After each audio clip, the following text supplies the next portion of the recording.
Okay, this is Bill from What Kind of Math Is This? This is a video over the homework that I did in the current school that I teach at.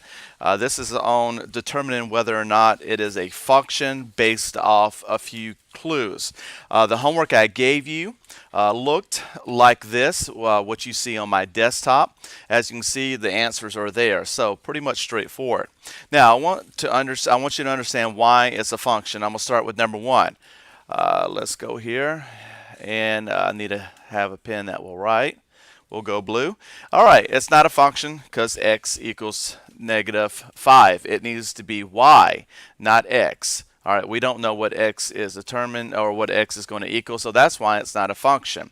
Number two is a function because x to the 8th power, yes, we can have a 1 or a -1 or a +1, and the problem or what's going to happen with the y to the 9th power is that you're going to have it, let me see how I can explain this. Basically, when you have an even number exponent, you are going to get multiple y's, multiple outputs from the same input.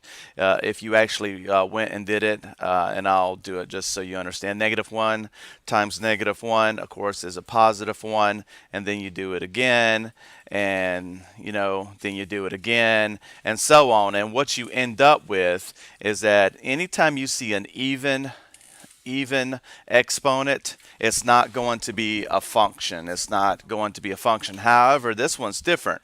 We're looking at y here. Y is not even. Y is odd. And that's an indicator, that's a clue to determine whether or not it's a function. I know sometimes you're going to, it doesn't make sense, but from what my research and from my understanding of this, whenever you see an odd exponent on your y, it's going to be a function.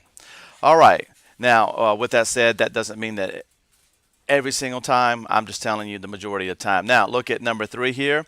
It's not, because look, y has what? An even. Okay, let's look at 4.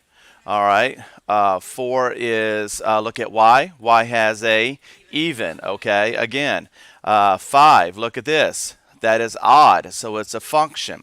Number 6, again, look at that, even. Okay, number 7 is a function because y equals -4. There's a difference between this one and this one here. You see, x equals -1. It doesn't tell us anything. We're not able to use our formula y equals mx plus b in that situation, so that's why. All right, number 8, you look at this again. Y has an even, so therefore number 8 is not going to be a function as well. Look at number 9, that is odd, so that is going to be a function. And if I went down through the list, you would see many more examples, but you should be able to pick up on the hint here. This worksheet with the answers was to prove a couple things. Look for patterns, as we always do in math, because patterns help us. Look for the pattern. You see the pattern? From what I understand, from what I see in this new type of FSA math, whenever you see, or not just FSA math, but whenever this type of math, whenever you see an even exponent on your y axis, it's usually going to point to, and I say usually, 99.9% of the time, it's going to point to it not being a function. That's because it can have multiple answers. Think about it this way: -1, +1. If you do that repeatedly with an exponent, you would see that. All right, I hope this video clears that up. Thanks for watching. Have a good day.